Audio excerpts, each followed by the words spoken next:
중심기압을 기준으로 가장 강력했던 태풍은 1959년 사라입니다. 2003년의 태풍 매미는 4조 원에 달하는 막대한 피해를 냈습니다. 초속 41m 이상의 태풍이 굉장히 많이 올라오고 있지 않습니까? 기상 위기라고 표현을 하고 있습니다. 침수, 산사태 등 피해가 잇따랐습니다. 반지하 가구에 살던 장애인 가족이 참변을 당했습니다. 반지하에 있는 사람들은 그냥 물이 다 들어가가지고 물이 막 그냥 목까지 쳐 올라와가지고 어느 지역에 언제 그런 비가 내릴지 예측 못합니다 지금. 재난안전은 불확실성과의 싸움이다. 기상청이 얼마 전에 올여름 3개월치 날씨 전망을 발표했습니다. 한마디로 말하자면 예년보다 집중호우가 자주 있고 강수량도 많을 거란 얘기입니다. 관련해서 경제와 생활의 지혜 이슈 더 이슈에서 같이 알아보겠습니다.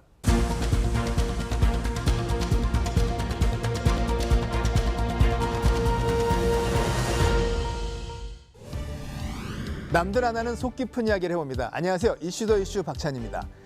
여름철 집중호우와 태풍, 이게 매년 반복되는 고민인데요. 올여름에는 훨씬 더 피해가 클 수도 있다고 하죠. 어떤 대비책이 있는지 또 생각해 볼 점은 없는지 두 분 모시고 자세히 알아보겠습니다. 행정안전부 이한경 재난관리실장 그리고 한국재난안전기술원 이사장인 광주대학교 송창현 교수 두 분 나오셨습니다. 안녕하십니까? 예, 안녕하십니까? 기상청 발표에 따르면은 올해 6월에서 8월까지 날씨 전망에 집중호우 얘기가 떡하니 나와요. 네. 걱정이 태산인데 어떤 상황인가요? 예, 작년에도 그랬듯이 올해 지금 기상청에서 얼마 전에 발표를 했는데 6월 같은 경우는 평년과 비슷하고 7월이 이제 조금 굉장히 더 더워지고 작년보다 네. 그리고 국지성 폭우가 올 수도 있다라고 했고요. 문제는 8월인데 8월이 굉장히 심각합니다. 이 작년에도 그런 문제가 많았는데 소위 얘기해서 저기압 전선이 항상 자리를 잡고 있고 그리고 불안전한 대기 때문에 국지성 폭우가 많이 온다라고 하거든요. 우리가 올 여름에 굉장히 잘 대비해야 될 것 같은데 그 미래학자 엘빈 토플러가 이 인류의 제3의 전쟁이 날 정도로 대재앙이 온다면 그거는 핵전쟁도 아니고 종교 분쟁도 아니고 이 기후변화에 따른 어떤 지역은 물폭탄, 어떤 지역은 가뭄 등 이런 불균형이 인류한테 굉장히 큰 위기를 준다고 하거든요. 올여름 잘 대비해야 될 것 같습니다. 그죠. 국지성 폭우, 뭐 게릴라 뭐 이런 네. 단어 나오는 거잖아요. 네. 올해 정말 걱정이 많으시겠어요. 뭐 저희 재난 관리하는 사람들은 늘 그 걱정 속에서 살고 있습니다. 특히 그 기상 변화가 굉장히 심해지고 있는데 최근에는 기상 변화가 아니고 기상 위기라고 표현을 하고 있습니다. 금년도 같은 경우는 그 집중 그 호우가 전국적으로 골고루 퍼져서 오는 게 아니고 특정 지역에만 이렇게 그 집중하는 그런 양상을 볼 거로 예측이 됩니다. 예를 들면 지난해 그 서울시 동작구 같은 경우는 시우량이 141.5mm가 내렸습니다. 시우량이 뭐예요? 한 시간에 내리는 이제 강수량을 이야기하는데 이게 500년 빈도입니다. 500년 만에. 500년 빈도의 강수량이 지난해 여름에 내렸습니다. 그리고 그 신남로 왔을 때는 그 포항 같은 경우는 시우량이 111이 넘었습니다. 양 지역이 굉장히 큰 피해가 있었고 올해도 아마 이제 그런 식의 어떤 양상을 띌 거라고 예측이 돼서 저희 같은 경우는 어느 지역에 어디에 언제 그런 비가 내릴지 예측 못합니다 지금. 그래서 전국적으로 모든 그 지역에 그런 정도의 비가 내릴 거다라고 가정을 하고 대비를 하고 있습니다. 야, 이렇게 오는 것도 걱정인데 네. 이 비에 바람이 더해진 태풍. 네. 이건 정말 무시무시한데요. 네. 이건 또 어떻게 돼요, 올해는? 그러니까 지금 우리나라에 지금 초속 41m 이상의 그 굉장히 그 강도가 높은 그 태풍이 굉장히 많이 올라오고 있지 않습니까? 특히 이 엘니뇨 현상 같은 경우에는 한 달에 한 11개 정도가 발생하니까 그것이 한반도에 얼마만큼 영향을 주느냐가 이제 어떻게 보면 재난안전은 불확실성과의 싸움인데 보통 예년 같은 경우에는 1개에서 한 2개 정도가 올라왔는데 최근에는 뭐 한 5개까지도 올라오고 있습니다. 특히 2012년 같은 경우에는 볼라벤, 덴빈, 삼바, 데니슨 해가지고 한 5개가 와버렸고 또 과거에는 태풍의 경향이 한여름에 많이 해수면 온도가 올라가니까 이 자동차의 그 에너지가 휘발유인 것처럼 태풍의 에너지는 수증기인데 수증기가 공급되려면 해수면의 온도가 높아지면 수증기가 굉장히 올라가면서 높아지면서 이 그 에너지가 커지면서 이 세력이 커지거든요. 그런데 최근에는 보통 예전에는 가을에는 태풍이 덜 했는데 해수면의 온도가 낮아지니까 요즘에는 가을에도 해수면의 온도가 높아지면서 가을 태풍도 그러다 보니까 농작물에도 엄청난 피해를 주는 거죠. 2호 태풍 마와르가 초강력 태풍으로 발달한 모습입니다. 거대한 구름 가운데 태풍의 눈이 뚜렷하게 보일 정도입니다. 태평양 고수온 해역을 태풍이 지나며 강력하게 발달했기 때문입니다. 그런데 앞으로 이런 괴물급 태풍이 더 많이 발생할 가능성이 큽니다. 온난화에 엘니뇨가 겹치면서 적도 부근 태평양 수온이 크게 치솟고 있기 때문입니다. 고수온 해역을 지나며 태풍이 강력하게 발달할 충분한 조건이 마련되는 겁니다. 이전보다도 더 강한 태풍의 기록을 갱신할 가능성이 높은 그러한 구조입니다. 올해가 엘니뇨 시기인데다가 온난한 시기라고 치면 개수면에 있어서는 보통일 가능성이 높아집니다. 하지만 강도면에 있어서는 배가 되는 유형입니다. 태풍이 우리나라 부근까지 북상해 영향을 주는 시기는 장마 뒤 8월부터 초가을까지. 우리나라에 상륙하지는 않더라도 초강력 태풍이 한반도 부근까지 북상하면 역대급 피해가 발생할 우려가 큽니다. 이게 사실 태풍 경보가 오면은 정말 긴장을 하잖아요. 근데 또 뭐 다행이지만 이렇게 지나가 버려요. 또 이렇게 스쳐 지나갔다고. 근데 지나고 나면 너무 경보에 겁만 먹었나 생각도 들고 그만큼 예측이 어려운가 보죠.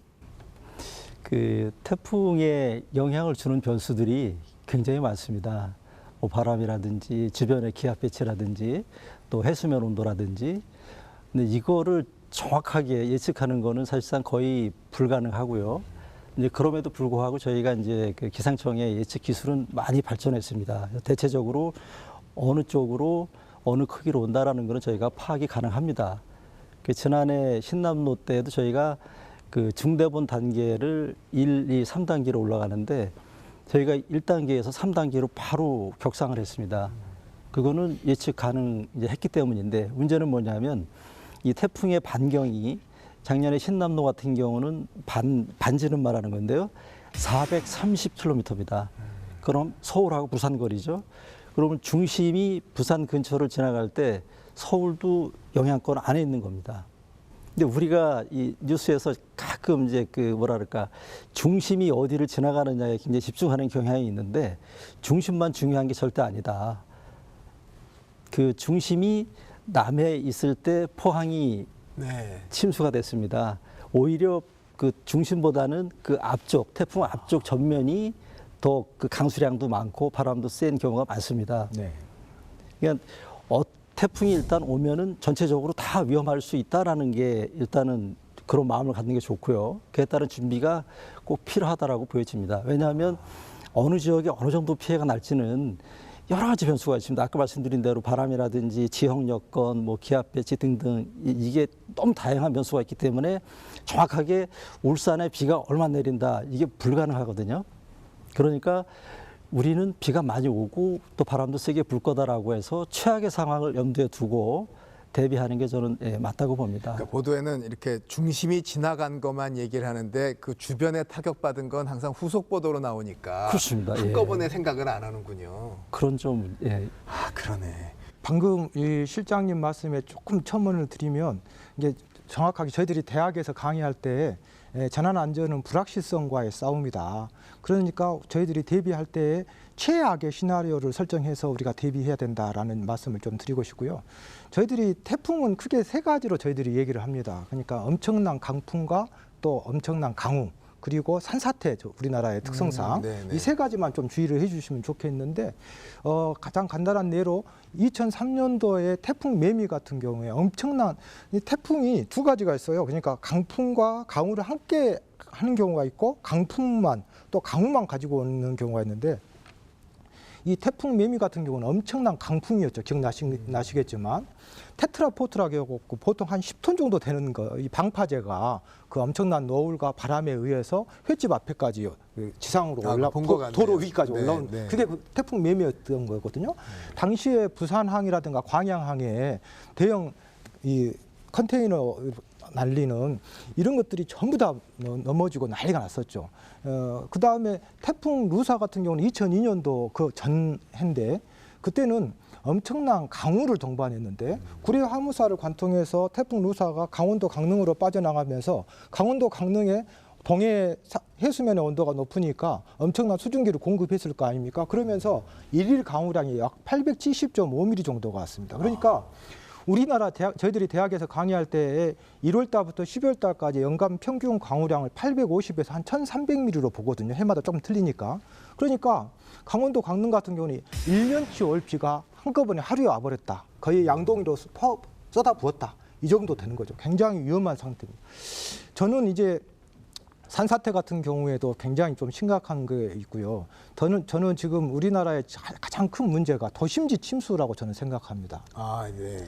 왜냐하면 과거에 도심지 보통 하수관 설계가 30년 빈도로 설계를 하는데 실제로는 그 하수관의 기능이 한 10년에서 15년 빈도 정도밖에 수용을 못합니다. 왜냐하면 도시화가 점점 더 심해졌고 그러다 보니까 녹지보다는 아스팔트라든가 콘크리트로 페이브먼트가 너무 심해져 버리지 않습니까? 그러니까 땅이 물을 못 빨아들이니까. 그 흡수를 해줘야 네, 되는데 네. 고스란히 하수관으로 하니까 아무래도 하수관이 굉장히 힘들어하겠죠. 그런 상태에다가 이제 노후화라든가 또 나무 뿌리라든가 이런 것들이 기능을 상실하겠죠. 그런데 방금 말씀드린 작년 같은 경우에 강남 같은 경우에 118년 만에 오는 폭우에 견딜 수가 없는 거죠. 서울 강남역 사거리 일대가 완전히 물바다가 됐습니다. 승용차들은 지붕만 내놓은 채 물에 잠겨 있고 시내버스도 절반까지 물이 차올랐습니다. 인근 논현동에서도 시민들이 허리까지 차오른 물을 헤치고 대피합니다. 갑자기 불어난 빗물에 시민들이 차를 버리고 대피하면서 차량이 둥둥 떠다니기도 합니다. 학원가가 밀집한 대치동에서는 학원 천장에서 쏟아진 빗물에 학생 수십 명이 급히 대피했습니다. 저지대가 많은 강남 일대에 침수 피해가 집중된 겁니다. 밤사이 강남 지역 소방당국과 구청에 신고된 비 피해 신고만 200여 건이 넘는 것으로 집계됐습니다. 저는 작년에 좀 화가 나는 게 이 기초지자체장들이 조금 저 작년을 충분히 저는 반성을 해야 된다고 생각해요. 그러니까 118년 빈도에 우리가 폭우를 막을 수는 없어요. 그러나 재난행정은 이루어져야 된다고 생각합니다. 저지대라든가 반지하가 침수가 될 것을 미리 예언해서 당연히 강제 이주 명령을 내렸어야 되고 또 저지대에 자동차가 침수될 것을 얘기해서 통제를 했어야 되는데 이런 재난행정이 전혀 이루어지지 않는 거죠.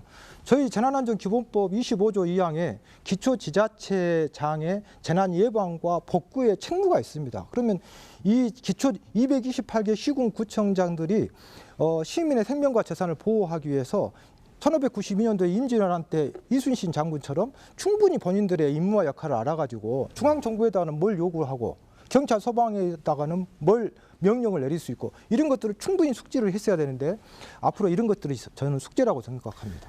근데 옛날 내무부 시절에는 지자체들이 딱 이렇게 내무부 통제하에 됐지만 지금은 행정안전부에서 사실 그 선출직 지자체한테 그렇게 지시하다니 쉽지는 않잖아요. 어려우시겠는데요. 지자체 이제 시, 군, 구를 말씀드리면 재난관리에 있어서는 그들이 1차 대응 기관입니다. 현장에 있는 제일 가까이 있는 사람들이기 때문에 근데 내가 재난관리를 잘 못하면 다음 선거에서 떨어질 수 있다라는 생각을 하기 때문에 또 그 점은 있네요. 많은 분들은 긴장을 하고 잘 하시는데 재난관리가 시, 군, 구 단위로 보면은 계속 반복되는 게 아니고 어쩌다 한번 발생이 되니까 소홀히 하는 경향이 있습니다. 그래서 저희 행안부가 단체장 교육을 6월부터 기초자치단체장, 시장, 군수, 구청장을 상대로 해서 교육을 시킵니다. 그래서 그분들이 재난관리 관련해서 좀 더 관심을 갖고 만약에 어떤 일이 급작스럽게 생겼을 때 내가 뭘 해야 되는지에 대해서 그 방법을 좀 가르쳐 드리려고 합니다. 그 기상 예보가 전에 비해서는 그래도 많이 좋아졌잖아요. 네. 그런데 막상 이 재난 정보를 전달하는 거는 훨씬 더 어려워진 면이 있다고 해요. 글쎄 이제 저는 저희들이 대학에서 강의하거나 공무원들을 상대로 강의할 때 또 일반 시민들을 상대로 강의할 때 제가 이런 얘기를 합니다. 재난 시에 가장 중요한 게 뭐라고 생각하느냐? 재난 정보입니다. 먼저 알아야. 예, 재난에 대해서 지피지기면 백전백승 아닙니까? 그런데 최근 1년에 이러한 과잉 문자, 문자를 너무 심하게 하거나 또 잘못된 문자로 인해서 이게 커뮤니케이션에서 가장 중요한 게 신뢰인데 그런 신뢰가 좀 깨지면서 최근에 문제가 좀 많이 좀 발생하고 있습니다만은 재난 안전하는 사람 입장에서 재난 정보는 매우 중요하기 때문에 이런 재난 정보 귀찮다고 뭐 꺼버리거나 이렇게 하지 마시고 차단시키지 마시고 재난 정보는 굉장히 중요한 거기 때문에 여러분들의 생명과 재산을 위해서는 재난 정보는 굉장히 중요하다. 그래서 앞으로도 지금 세월호 참사 이후에 약 한 130배 정도 재난 문자가 좀 많이 만들어지고 있는 것은 사실입니다. 이 부분은 조금 약간 정비는 해볼 필요가 있을 것 같습니다. 정비하라고 하시는데 저도 이게 보면 재난 문자가 너무 많이 옵니다. 이게 네. 기관마다 있고 힘드시겠지만 어떻게 좀 안 될까요? 저희가 이제 그 코로나 이전에는 연간 한 400여 건 재난 문자가 송출이 됐는데 전체 다 합쳐서 그렇습니다. 하루에 하나니까 뭐 받을만 하네요. 그렇죠. 근데 이제 각 지역마다 또 어느 지역은 보내고 또 어느 지역은 안 보내고 이것까지 네. 감안하면은 뭐 이제 며칠에 한 번 정도 온다 이제 이렇게 볼 수가 있겠는데 이제 문제는 2020년 그 코로나가 발생이 되면서 그때부터 집중적으로 재난 문자 발송이 좀 많이 됐습니다. 이제 그 잘 아시겠지만 이제 엔데믹 쪽으로 지금 진행이 되고 있고요. 그에 따라서 이제 그 코로나 관련되는 문자는 숫자가 많이 줄어들 겁니다. 근데 저는 사실 문자보다 더 중요한 게 이 YTN의 역할인 것 같아요. YTN 같은 경우는 24시간 뉴스 방송인데 잘 아시겠지만은 이 자연재해로 인한 그 사망 실종자를 보면 그 중에 절대 다수가 노인분들입니다. 근데 노인분들이 가장 좋아하는 정보 전달 수단이 뭐냐면 텔레비전입니다. 문자는 잘 안 보시거나 못 보세요. 그렇죠. 그래서 YTN이 이제 이런 어떤 재난 상황이 벌어졌을 때 그에 대한 정보를 수시로 이렇게 방송을 해주시면은 난 그게 가장 신속하고 또 정확한 어떤 그 전달이 되지 않을까 이렇게 생각을 합니다. 저는 오늘 이 방송을 좀 빌어서 좀 드리고 싶은 게 언론이 조금 재난안전 선진국을 한 발짝 더 앞서가려면 죄송한데 재난이 생기고 나서 프로야구 중계하듯이 이렇게 복구라든가 대응하는 것들을 언론에서 취재할 것이 아니라 재난이 생기기 전에 시민들의 재난 안전에 대한 인식이나 문화를 고취하기 위해서 안전 문화를 선도적으로 하고 또 재난 예방을 위한 오늘 같은 이런 프로그램 굉장히 좋지 않습니까? 저는 이런 측면에서 앞으로 언론이 이런 것들을 좀 선도적으로 예방 측면에서 많이 좀 방송을 해줬으면 좋겠습니다. 사실 일반 시민들이 잘 모르는 부분이 이런 재난 상황이 되면 공무원들은 집중 근무의 동원 체제가 되잖아요. 안 보는 그렇습니다. 곳에서 여러 일을 하는데 네. 그건 다 도움을 주기 위해서지 않습니까? 어떤 도움을 얻을 수가 있어요? 저희가 이제 직접 주민들한테 그 지원을 하는 경우는 이제 공무원 중에서도 특히 그 소방 공무원 쪽에서 일단 구조 구급의 업무를 담당을 하고 있고요. 최일선이시죠. 그렇죠. 그다음에 이제 경찰 쪽에서도 이제 그 통제라든지 예를 들어서 다리가 좀 붕괴 위험이 있다 그럴 때는 차량이 거기 그 진입 못하게 하는 통제. 그다음에 이제 그 시군 구청에 있는 그 직원들 같은 경우는 아주 급할 때 120에 전화하시면은 필요한 도움을 받는 게 가능합니다. 다만 이런 문제가 있습니다. 공무원들의 역할도 중요한데 공무원들이 모든 거를 다 막을 수는 없습니다. 그렇죠. 지난해에 그 도림천 그 역류 사고 때도 보면은 이제 소방이 47분 만에 도착을 했는데 그 소방이 그럴 수밖에 없는 상황이 발생이 됩니다. 왜냐하면 집중호우가 발생이 되면 전화 오는 데가 아마 수도 없이 많을 겁니다. 그렇네요. 네. 사방으로 출동을 해야 되고 특정 지역을 가기에 많은 시간이 걸릴 겁니다.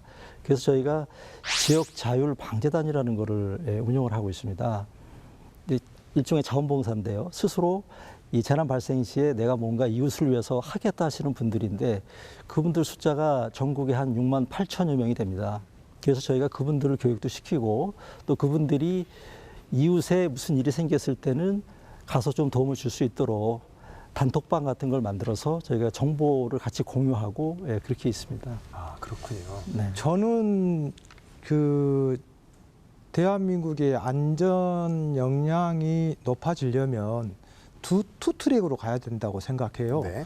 기초지자체장 여러분께서는 이번에 태풍이 오시기 전에 지금부터라도 관할 지역에 강풍이라든가 침수 우려가 있는 것들을 면밀하게 매우 눈으로 점검을 해서 매연에 대응을 해주셔야 되겠고, 재난관리는 두 번째는 재난관리는 줄탁동치란 말을 저희들이 가장 많이 하는데, 노란색 민방위복을 입고 있는 국가를 대신한 공직자에 의해서 재난은 절대로 다 되지 않습니다. 결국은 시민과 함께 해야 되거든요. 그런 의미에서 시민 거버넌스들의 안전에 대한 동참, 그리고 안전에 대한 의식이나 인식, 문화 전체 5천만 국민이 똘똘 뭉쳐야만이 재난을 대응할 수 있다고 저는 그렇게 생각합니다. 실질적으로 보면은 제가 아까 1차 대응 기관은 시, 군, 구, 소방, 경찰 이렇게 말씀드렸는데, 저는 각 개개인이 결국은 1차 대응 기관이 될 수밖에 없다.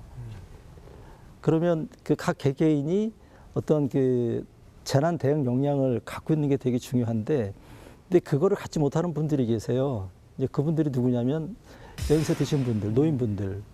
이분들이 대피를 해야 됩니다라고 문자를 보내고 마을 방송을 해요. 근데도 대부분이 많은 분들이 주저하세요. 내가 이거 가져가야지, 이것도 가져가야지 하다 보면은 시간을 놓치거든요. 이럴 때는 저희가 지금 하는 사업 중에 하나인데요. 그 자녀분들이 따로 사시는 자녀분들이 저희가 이제 문자를 보낼 때 저희한테 신청을 하면은 대피 문자를 같이 보내드리거든요. 그 자녀분들한테. 그럼 그 자녀분들이 부모님한테 전화를 해서 지금 상황이 위급하다 하니까 다 두시고 빨리 피하세요. 이 전화 한 통화만 해주셔도는 굉장히 큰 도움이 될 거라고 생각을 합니다. 이건 이웃을 떠나 내 부모를 챙기는 일인데, 이거보다 저는 그 효과적인 방법은 없다라고 생각을 합니다. 그건 어떻게 신청해요? 저희가 지금 각 시군구에 그거를 진행하도록 좀 이제 막 시작을 했습니다. 막 시작하셔서? 예, 막 시작을 해서 그 시군구에 그 문자 받기를 원한다라고 신청을 하시면, 이제 그 비가 많이 오거나 이럴 때 그 대피 상황이 되면은 거기 같이 전화번호를 입력해서 문자를 같이 발송을 해드립니다. 그러니까 지자체 재난 담당자 쪽으로 전화를 해서 예, 그렇습니다. 저희 부모님에 대한 재난 문자는 이쪽으로 전달해 주세요. 같이 보내주십시오. 이제 예. 막 시작하셨다. 네, 그렇습니다. 예, 잘 되셔야 될 텐데. 좀 부탁드리겠습니다. 예. 근데 기상재해라는 게 사실 그 사는 사정에 따라서 굉장히 다양하게 벌어지죠. 생업 현장에서 직접 또 맞닥뜨리는 분들한테는 절박한 문제인데, 그래서 강원도 현지에서요, 이런 것들을 직접 도와주시는 소방관 한 분을 화상 연결로 한번 모셔서 말씀을 나눠보겠습니다. 자, 안녕하세요. 먼저 자기소개를 좀 해주시죠. 네, 안녕하세요. 저는 강원특별자치도 소방본부 환동의 특수대응단에서 근무하고 있는 소방이 김재효입니다. 일하시는 강원도 현장에서는 지난해 어떤 피해들이 있었나요? 네, 우리나라는 사계절이 있다 보니 계절별로 다른 유형의 자연재난이 필연적으로 발생하고 있습니다.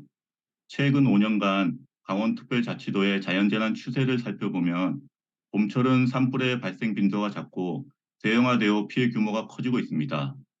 여름철은 국지성 폭우가 작고 태풍의 위력은 여전히 강력하여 가을까지 지속되고 있습니다.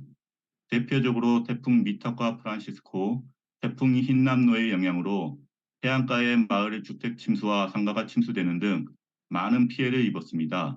또한 국지성 집중호우로 인한 춘천 의암댐 선박 침몰 사고와 강릉 장더리 마을 침수 등 매년 많은 위험에 노출되어 있습니다.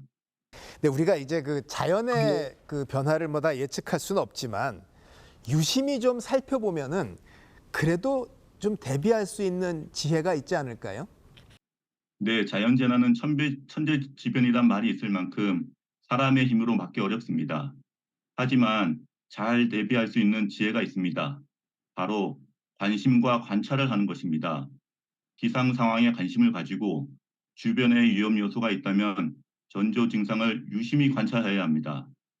먼저 산사태의 경우는 물길이 땅을 패이게 만들어 경사지가 갈라지고 돌이 굴러내리는지, 지표층이 밀리는 현상이 있는지 잘 관찰해야 합니다.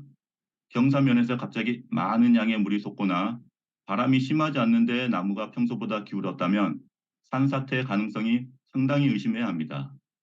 땅 속에서 울림이 들린다면 집안이 이미 무너지고 있다는 신호이기에 즉시 대피해야 합니다. 대피 방향은 지표가 흘러내리는 직각의 좌우 방향으로 신속하게 대피해야 합니다. 농경지는 사전에 농수로 작업을 정비해야 하는데요.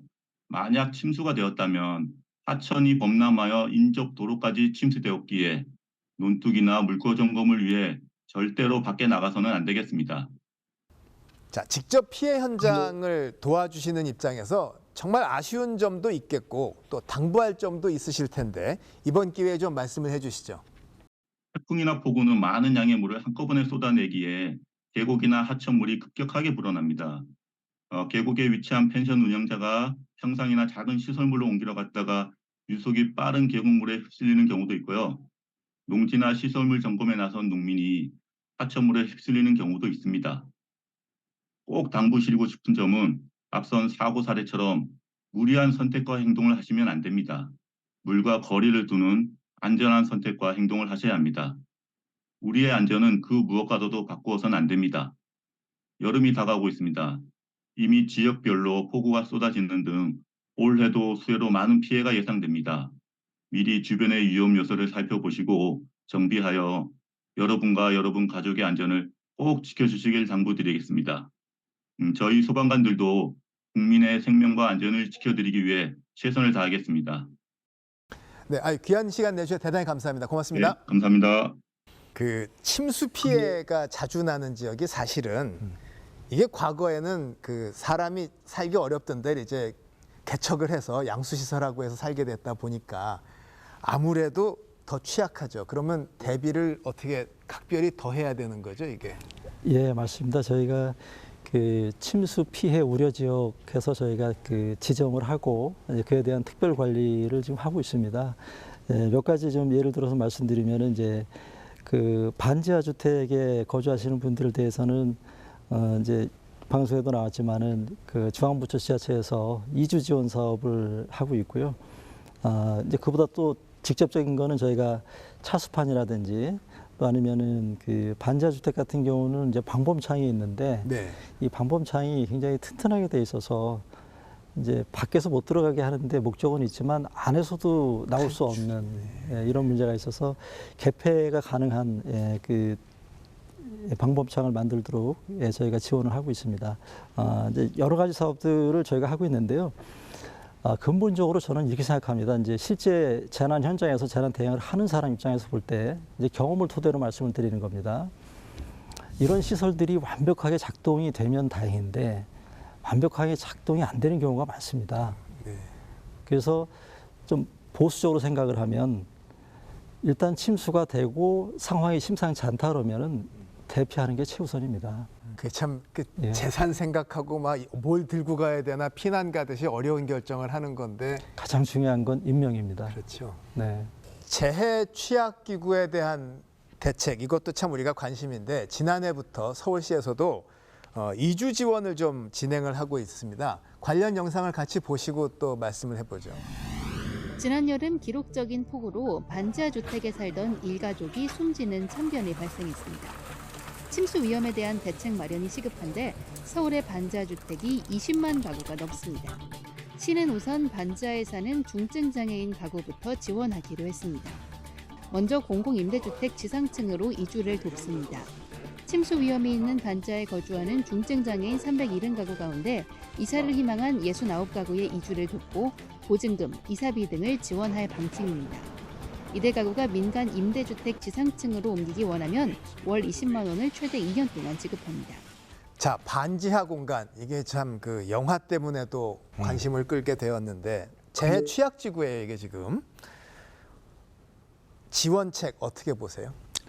일단 저는 두 가지로 봅니다. 첫 번째는 저는 대학에서 건축과 교수로서 건축 합격으로 반지하 주택 맞지 않는 거죠.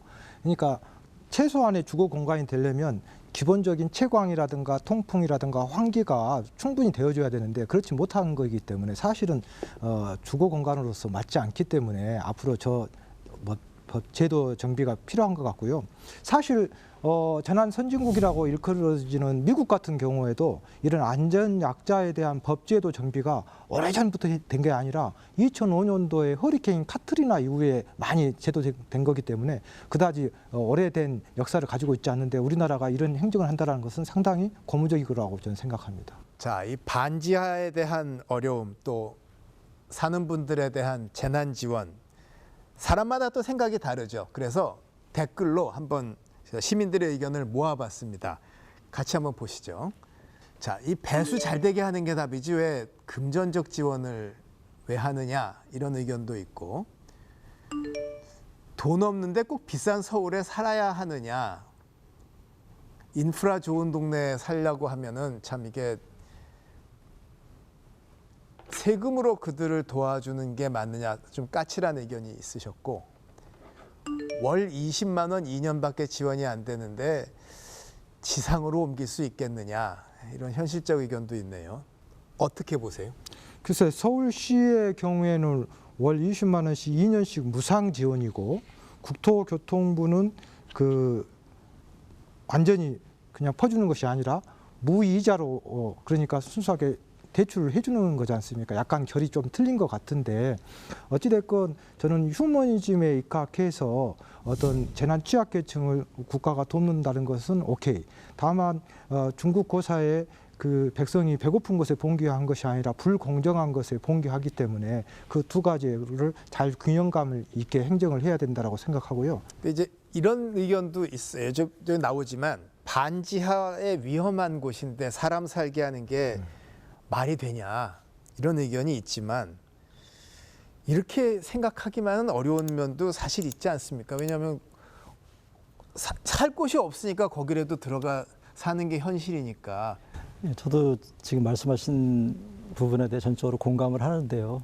그분들 나름대로의 사정이 있기 때문에 그 공간에 계신 거고 근데 그분들이 만약에 위험한 상황이 있다면 그분들을 위해서 우리가 뭔가 정부가 하는 게 전 마땅하다고 생각을 합니다. 저는 이번 방송을 통해서 서울에 대해서 서울시에 조금 우리가 고민을 한번 해볼 필요가 있습니다. 사실은 서울은 이런 호우에 대해서 자유로운 도시는 절대 아닙니다. 그러니까 아까 전에 제가 말씀드린 것처럼 하수관을 설계할 때 30년 빈도로 설계한다라고 했잖아요. 근데 예를 들어서 50년, 100년 빈도로 왔다. 그러면 그만큼의 피크로도 더 추가 물이 올 거 아닙니까? 빗물이. 그것만 잘 챙기면 되는 거 아닙니까? 그것을 우리가 치수라고 하는데 물을 다스리겠다는 얘기죠. 그거를 일본 같은 경우는 어떻게 하냐면 많은 공원 녹지, 공원을 만들기도 하고 그다음에 중수 시스템이라고 해가지고 조류조를 만드는 거죠. 그러니까 아파트라든가 학교라든가 가가호에 조그마한 물탱크를 해서 빗물을 가둬두는 거죠. 그런데 우리는 그런 제도가 없기 때문에 오롯이 전부 다 하수가로 다 흘러내려가는 거죠. 그래서 중간중간에 물을 가둬두는 정책으로 어떤 곳은 초등학교 운동장을 깊게 파가지고 대형 조류조를 만듭니다. 그래서 그 위에는 인조 잔디구장, 그냥 평상시 때는 그냥 운동장인데 그 밑에 엄청나게 조류조를 해가지고 그 물을 가둬두는 거죠. 그래서 저는 이런 것들을 빨리 벤치마킹 해야 될 것 같아요. 폭우로 불어난 물에 시민이 고립되거나 숨지는 사고가 잇따랐습니다. 서울시가 이 같은 상습 침수 지역 비피해를 막기 위해 대심도 빗물 터널을 짓기로 했습니다. 대심도 빗물 터널은 지하 40에서 50m 아래에 큰 터널을 만들어 폭우가 내릴 때 빗물을 보관했다가 하천으로 방류하는 배수 시설을 말합니다. 서울시는 오는 2027년까지 9천억 원을 투입해 강남역과 도림천, 광화문 등 3곳에 우선 설치한다는 방침입니다. 강남역부터 한강 구간엔 길이 3.1km, 시간당 강우량 110mm 이상 처리할 수 있는 배수시설 설치를 추진합니다. 광화문 일대는 종로구 효자동부터 청계천 구간 길이 3.2km, 도림천은 동작구 신대방역부터 여의도 구간에 길이 5.2km, 시간당 100mm 이상 규모로 설치를 검토하기로 했습니다. 침수 피해가 컸던 강남역, 광화문, 도림천 일대 3개소부터 사업을 추진할 계획이며 이 사업을 시행하고 나면 시간당 최대 110mm의 빗물을 처리할 수 있어 침수 피해가 최소화될 것으로 기대하고 있습니다. 서울시는 오세훈 시장이 설치를 약속한 6곳 가운데 동작구 사당동과 강동구, 용산구 일대 배수시설은 추후 단계별로 추진한다는 계획입니다. 또 기상재해로 그 농작물 쪽에도 피해를 볼 수가 있죠. 또 공연장 쪽 하시는 분들도 타격이 가능한데 그래서 관련된 보험들이 사실 있습니다. 뭐 풍수해 보험도 있고요. 또 주택 화재 보험에 대해서 풍수재 보험, 뭐 또 농작물이나 가축에 대한 재해 보험 이런 게 있는데 하나씩 좀 알아보겠습니다. 풍수해 보험부터 좀 알려주시죠. 예, 풍수해 보험하면 일단 정책 보험입니다. 예, 정부에서 보험료의 70에서 100%를 지원해주는 보험이 되겠습니다. 보장해주는 그 내용들은 풍수해가 되겠습니다. 태풍 피해, 그러니까 또 호우, 홍수, 강풍, 풍랑, 해일, 대설, 그리고 꼭 하나 기억하셔야 될 게 지진도 포함이 됩니다. 아, 네. 풍수의 지진 보험이라고 표현하는 게 사실은 더 좋을 것 같은데요. 9개 유형의 자연재해 피해를 저희가 보장을 하고 있고요. 최근에 이제 우리 국민들께서도 이 풍수해 보험의 어떤 그 뭐랄까 장점을 많이 인지해 주시고 소상공인 같은 경우는 지난해 동기간에 비해서 1000% 정도 더 가입을 하고 있다는 말씀 드리겠습니다. 풍수해 보험이 그러니까 농업 쪽만이 아니라 소상공인도 돼요? 다 들어갑니다. 그러니까 크게는 주택, 소상공인, 온실 이렇게 세 개로 좀 나눠볼 수 있겠습니다. 그러니까 농어민 다 되고. 그럼요. 그다음에 온실 되고. 네. 소상공인의 경우는 공장 건물 다 되는 겁니다. 예. 일반 상업장은 안 되나요? 소상공인이 이제 그 소기업이 들어가 있는데 네. 규모가 이제 좀 크신 분들은 대상이 안 되고 규모가 좀 작으신 분들. 그러니까 소기업에 분류를 해보면은 95% 이상이 소상공인입니다. 그분들은 다 대상이 됩니다. 상당히 좀 유리한 조건이다라는 말씀 드리고요. 제가 풍수해보험에서 좀 첨언을 드리고 싶은 게 저희 원래 풍수해보험은 기존에 이제 그 짜여진 예산이 있습니다. 근데 예산 범위를 초과해서 아마 가입자가 늘 것 같아요. 금년도에. 많은 분들이 지금 가입을 하고 계시거든요. 그럼에도 불구하고 저희가 그 예산 범위를 넘는 부분에 대해서 저희가 다 받습니다. 가입을. 그리고 그 부족한 예산은 내년도에 메꾸는 식으로 해서 저희 정부에서는 풍수해 보험을 여러분들이 우리 예산 범위를 넘어서 가입하시더라도 다 받고 있다는 거를 참고로 말씀을 드립니다. 이제 주택의 경우에서도 이제 보험하는 게 있고 뭐 농작물, 양식 이런 데도 보험하는 게 있잖아요. 예. 저는 재밌는 게 우리나라 행정안전부에 신기한 과가 하나 있는데 그게 뭐냐면 재난보험과라는 게 있습니다. 그러니까 부처에 저런 재난보험과가 있을 정도로 우리나라가 굉장히 세계적인 수준인데요. 저는 사실은 좀 속된 말로 재난보험은 드는 순간 손해 아닌가 저는 그런 인식을 갖고 있다가 재난보험 같은 경우에는 무조건 드는 것이 무조건 이익이다. 예를 들어서 그 재난배상책임보험이라는 게 있어요. 신기한 게 예를 들어서 식당에서 화재라든가 폭발이라든가 어떤 붕괴로 인해서 어떤 사고가 났다 했었을 때 대인으로 약 한 1억 5천만 원 배상을 받을 수 있고 대물로는 한 10억까지 대물을 받을 수 있는 그 재난배상 책임보험이 있는데 그 보험 식당 주인이 1년 동안 내는 보험료가 얼마 정도 된지 아세요? 한 2만 원 정도 됩니다. 그러니까 물론 어찌 보면 짜장면 한 2그릇 정도 내는 비용을 내고 그렇게 하기 때문에 식당에 오신 손님들이 예를 들어서 화상을 입은다라든가 어떤 문제가 생겼을 때 그렇게 보험을 받을 수가 있기 때문에 굉장히 좋은 상품이죠. 그러다 보니까 이거는 일정 규모 이상의 과거에는 이렇게 의무상으로 하다가 지금은 조그마한 떡볶이집 하신 분들도 나도 이거 가입하고 싶다 할 정도로 굉장히 좀 도전적인 그런 보험 상품이 많이 있거든요. 한번 좀 일반 국민 여러분께서 관심 가져줬으면 좋겠습니다. 자, 기상재해의 여러 성격들 그리고 대응책 우리가 참 많이 알아보고 준비할 것도 들어봤는데 뭐 강조할 게 정말 많으시죠? 그냥 다 말씀해 주세요. 오신 길에. 저희가 아까 지역자율방재단 말씀을 드렸는데 이분들이 전국적으로 6만 8천 명이 넘습니다. 이분들은 스스로 내 이웃들을 돕겠다 하는 분들인데요.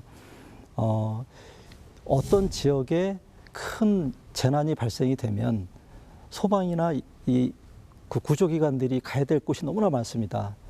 모든 것을 동시에 다 감당하기에는 어려운 상황이 발생이 되는 거고 이럴 때는 바로 옆에 있는 분들이 지원을 해주면 가장 빠른 어떤 그 도움이 될 수가 있습니다. 그래서 정부는 정부대로 예방, 대비 또 대응에 최선을 다할 것이고요. 그 부족한 부분은 또 우리 국민들께서 내 이웃을, 내 가족을 돕는 그런 마음으로 좀 같이 도와주셨으면 하는 말씀 드리면서 마치겠습니다. 네.